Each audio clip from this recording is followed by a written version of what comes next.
Hello friends, বাস্তু visions with সুস্মিতার এই এপিসোডে আপনাদের সকলকে স্বাগত জানাই। ভালো আছেন তো? আশা করি নিশ্চয়ই সকলে ভালো আছেন। 2025-এর বড় বড় ট্রানজিশন নিয়ে আপনাদের সাথে অনেকগুলো কথা বলেছি। যদিও এখন সোশ্যাল মিডিয়াতে জাস্ট ফোনটা অন করলেই, একটু স্ক্রল করতে শুরু করলেই বিভিন্ন ট্রানজিশনের কথা হয়তো আপনারা শুনতেই পাচ্ছেন। বাট সুস্মিতা প্রমিস করে অবশ্যই আপনাদেরকে নতুন কিছু তথ্য দেবে এবং অবশ্যই একটু এক্সেপশনাল কিছু আপনাদের সামনে বলবো। আজকেও আমি একটু আলোচনা করব অন্যরকমভাবে, তবে আজকে আলোচনা শুরু করি আমি একটু বাস্তু দিয়ে। প্রথমে বাস্তু দিয়ে শুরু করি, তার কারণ হচ্ছে বাস্তুর ব্যাপারটাকে আমরা অনেক মানুষ ভীষণভাবে ইগনোর করে যাই। তার কারণ আমরা বাড়িতে বসবাস করি, বাড়ির সবকটা জিনিসপত্র নিজেদের সুবিধা মতো আমরা সেগুলোকে অ্যারেঞ্জ করে নিই। অনেক সময় হয় কি, বাস্তুকে মানতে গেলে বাড়ির যে অ্যারেঞ্জমেন্টগুলো সেগুলো হয়তো কোনোভাবে নিজেদের সুবিধা মতো হয় না। সেক্ষেত্রে অনেকভাবে আমরা বাস্তুটাকে ইগনোর করে যাই। তো এই ইগনোরটা কিন্তু করা অবশ্যই উচিত না, কারণ আমরা প্রত্যেক দিন, মানে এখনকার যুগ হচ্ছে কম্পিটিটিভ যুগ, মানে কম্পিটিশন প্রত্যেকটা মানুষের সাথে প্রত্যেকটা মানুষের আছে। তবে হ্যাঁ, হেলদি কম্পিটিশন হওয়া উচিত এবং সেখানে দাঁড়িয়ে আমরা প্রত্যেকে চাইছি বেটার থেকে বেটার কিছু পাওয়ার। আর এই বেটার থেকে বেটার কিছু পাওয়ার জন্য নিজেকে ভালো করা, নিজেকে আরও গ্রুমড করা, নিজেকে আরও বেশি সোশ্যালাইজ করা, নিজেকে সব কিছুর সাথে নিজের যোগ্যতাকে ঠিকমতো প্রমাণ করবার জন্য আমি বলবো বাস্তুটাকেও কিন্তু আপনারা মেনে চলুন।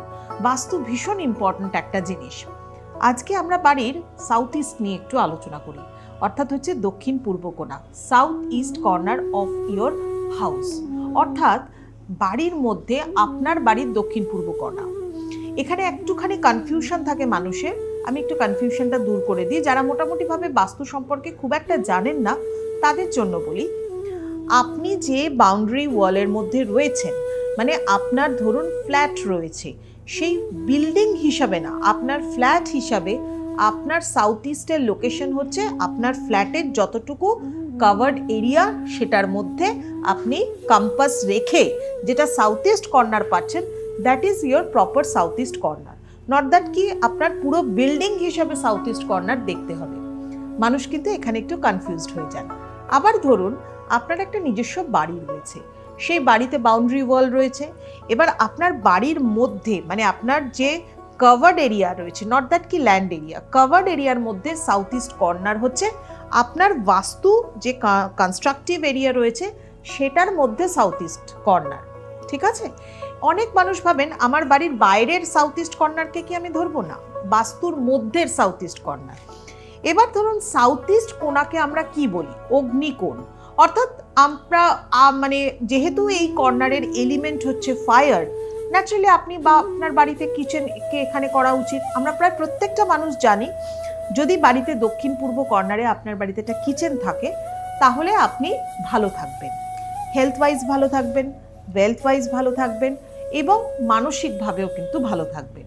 তো এই তিনটে জিনিস আমাদের ভালো থাকার কিন্তু ভীষণভাবে দরকার।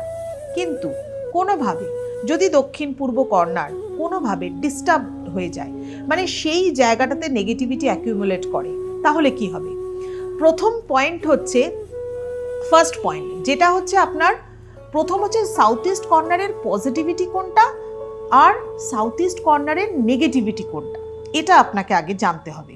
তো আমি একটা একটা করে বলছি, আপনারা কিন্তু খুব মন দিয়ে কিন্তু শুনতে থাকুন আমার এই কথাগুলো।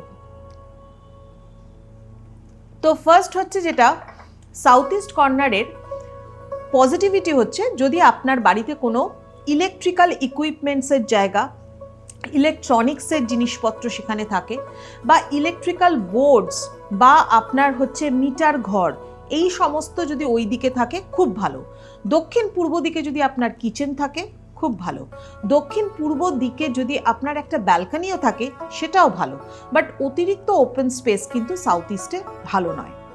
এগুলো হচ্ছে মানে মোটামুটিভাবে আপনি এই ধরনের অ্যারেঞ্জ করতে পারেন। এবার অনেকে হয়তো ভাবছেন আপনার বাড়িতে হয়তো দক্ষিণ পূর্ব দিকে কিচেন নেই, কোনো অসুবিধা নেই, কিন্তু সেখানে কোনো বাস্তু দোষ নেই। তো কিচেন নাই বা থাকলো, আপনি হয়তো কিচেনের দ্বারা যে পজিটিভিটিটা ক্রিয়েট হবে সাউথ ইস্টে সেটা হয়তো তৈরি করতে পারছেন না, বাট সেখানে নেগেটিভিটি অ্যাকিউমুলেট করেননি তো, নেগেটিভ প্ল্যানেটারি এফেক্টস সেখানে তৈরি করেননি তো। কীরকম?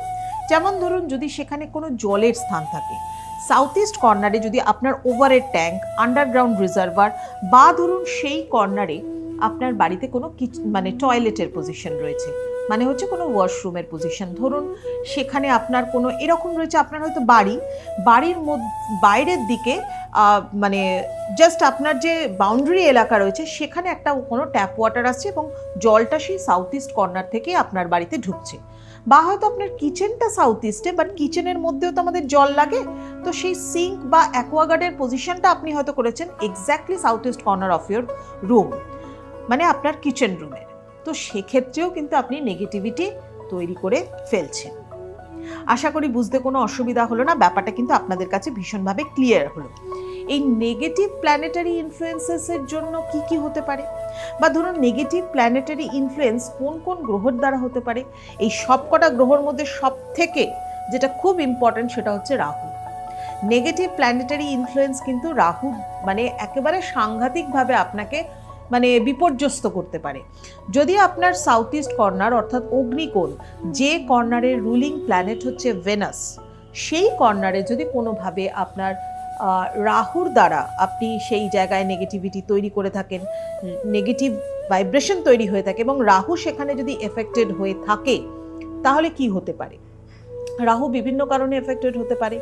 জলের স্থান হলেও কিন্তু রাহু সেখানে আপনার নেগেটিভ ইনফ্লুয়েন্স তৈরি করতে পারে। আর রাহুর নেগেটিভ ইনফ্লুয়েন্স তৈরি করা মানে কি জানেন? বাড়িতে একটা কোনো ফায়ার অ্যাক্সিডেন্ট হতে পারে, ফায়ার রিলেটেড, মানে আগুনকে আমরা কিন্তু প্রত্যেকে ভয় পাই ভীষণভাবে। যে নিজের চোখের সামনে অগ্নিকাণ্ড দেখেছে তার কাছে এর থেকে ভয়াবহ আর কিছু হতে পারে না, নিমেষের মধ্যে সমস্ত কিছু শেষ হয়ে যেতে পারে। তাই আপনার বাস্তুতে দক্ষিণ পূর্ব কর্নার তত্ত্বটাই কিন্তু ইম্পর্টেন্ট, যতটা আমাদের প্রত্যেক দিনের জীবনের ব্যস্ততাটা ইম্পর্টেন্ট। অর্থাৎ হাজার ব্যস্ততার মধ্যে দিয়েও বাড়ির মধ্যে দক্ষিণ পূর্ব কর্নারকে কিন্তু ঠিক করা উচিত। এই কর্নারটাকে আপনার কি রাখা উচিত? অর্থাৎ যদি সাউথ ইস্টের দিকে এই ধরনের আপনার ফায়ার এলিমেন্টস না থাকে, রাহুর দ্বারা ইনফ্লুয়েন্সেস হয়ে থাকে, তাহলে কি কি কি হতে পারে?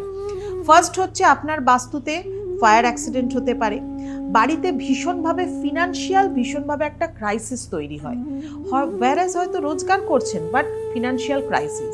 জীবনে ইলিউশন আর কনফিউশন, এই দুটো জিনিস আপনাদের জীবনে জড়িয়ে রয়েছে, সেটা আপনাদের রিলেশনের ক্ষেত্রে, সেটা যে কোনো ডিসিশন মেকিংয়ের ক্ষেত্রে দেখবেন বাড়ির প্রত্যেকটা মেম্বার কোনো না কোনোভাবে কনফিউজড যে কী ডিসিশন নেওয়া উচিত, কিভাবে চলা উচিত, ট্র্যাক ধরে রাখতে পারেন না, নিজের ট্র্যাক নিজেই কিন্তু পরিবর্তন করে ফেলেন এবং তারপরে গিয়ে কিন্তু রিগ্রেট করতে শুরু করে দেন। এই ধরনের পরিস্থিতি হতে পারে।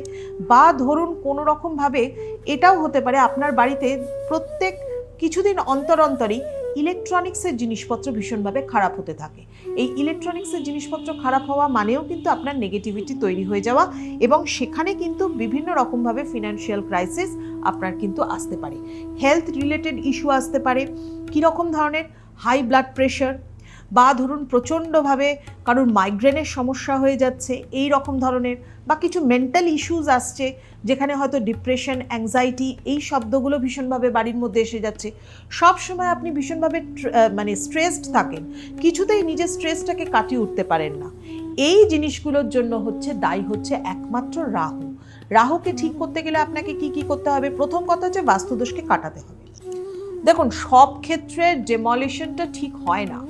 আপনি আপনার বাড়িতে হয়তো নিজের বাড়িতেই রয়েছেন, বাট সেই বাড়িতে দক্ষিণ পূর্ব দিকে জলের স্থান থাকা সত্ত্বেও, কিচেন টয়লেটের পজিশন থাকা সত্ত্বেও আপনি কিন্তু সেটাকে ডেমলিশ করতে পারছেন না। দেখা যাচ্ছে হয়তো আপনার একতলায় আন্ডারগ্রাউন্ড রিজার্ভার রয়েছে, দোতলার ওপরে যেটা আপনার রয়েছে সেখানে টয়লেটের পজিশন রয়েছে বা ওভারহেড ট্যাঙ্ক রয়েছে, এরকম কিছু রয়েছে, ভাঙা আপনার পক্ষে সম্ভব নয়। তখন কিন্তু আমাদেরকে বিভিন্ন ধরনের বাস্তুর রেমেডিয়াল সাপোর্ট ইউজ করতে হয়। তো যেগুলো মোটামুটিভাবে বাস্তু রেমেডিয়াল সাপোর্ট ইউজ করতে হয় তার মধ্যে কয়েকটা ছোট ছোট পয়েন্ট আমি এখানে বলছি। যেমন আমরা ভীষণভাবে ফায়ারি ক্রিস্টালস এক্ষেত্রে ইউজ করি, যেমন হচ্ছে রেড জ্যাসপার, হেজোনাইট, এই রকম ধরনের কোয়ার্টজ আমরা ইউজ করি। আপনাদের জন্য ছোট্ট কয়েকটা আমি টিপস বলে দিচ্ছি যাদের বাড়িতে এই ধরনের সমস্যা রয়েছে। একটা মাটির প্রদীপ নেবেন, তাকে লাল রং করবেন, পুরোপুরি লাল কালার করবেন, করে তাতে ঘিয়ের প্রদীপ প্রত্যেক দিন সন্ধেবেলা দক্ষিণ পূর্ব কর্নারে জ্বালান। আপনি জ্বালান এবং 1 মাস বাদে দেখুন একটা পজিটিভ ভাইব্রেশন কিন্তু আপনার পজিটিভ এফেক্ট কিন্তু তৈরি হচ্ছে।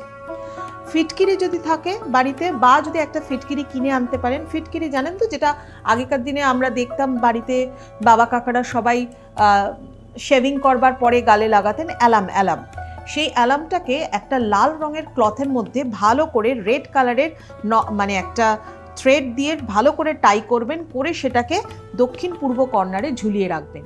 এতেও কিন্তু আপনি অনেক পজিটিভ ভাইব্রেশন বাড়িতে ক্রিয়েট করতে পারবেন। সাউথ ইস্ট কর্নারে রাহুর ইনফ্লুয়েন্সকে কিন্তু আপনি কাটাতে পারবেন। যারা এত কিছু করতেই পারছেন না তারা বাড়িতে রেড ক্যান্ডেল জ্বালান এবং সেটা দক্ষিণ পূর্ব দিকে জ্বালান। পজিটিভ ভাইব্রেশন ক্রিয়েট করুন। জীবনের এই সমস্ত ইলিউশন, কনফিউশন, জীবনে এত সিকনেস, জীবনে এত অ্যাংজাইটি, এত ডিপ্রেশন, whereas আপনার বাস্তুতেই কিন্তু তার ফল্ট। আপনি নিজেই বুঝতে পারছেন না কেন এত প্রবলেম আপনার সামনে আসছে, কেন আপনার প্রত্যেক মুহূর্তে মুহূর্তে বিভিন্ন অবস্টাকল তৈরি হয়ে যাচ্ছে। সেই অবস্টাকলগুলোকে কাটানোর জন্য, রাহুর ব্যাড এফেক্টকে কাটানোর জন্য অবশ্যই এগুলো করতে পারেন। আর যারা মনে করছেন এটা ভীষণভাবে একটা মানে ইনফরমেটিভ আমার এই এপিসোডসগুলো, তারা কিন্তু অবশ্যই আমার এই চ্যানেলটাকে সাবস্ক্রাইব করতে ভুলবেন না। আমার চ্যানেলটা Vastu visions with Susmita, YouTube page এটার নাম এটা। আর এছাড়াও আমার ইনস্টাতেও আছে এবং অবশ্যই এফবিতেও আছে, বাস্তু ভিশনস উইথ সুস্মিতা ওই একই নামে আছে।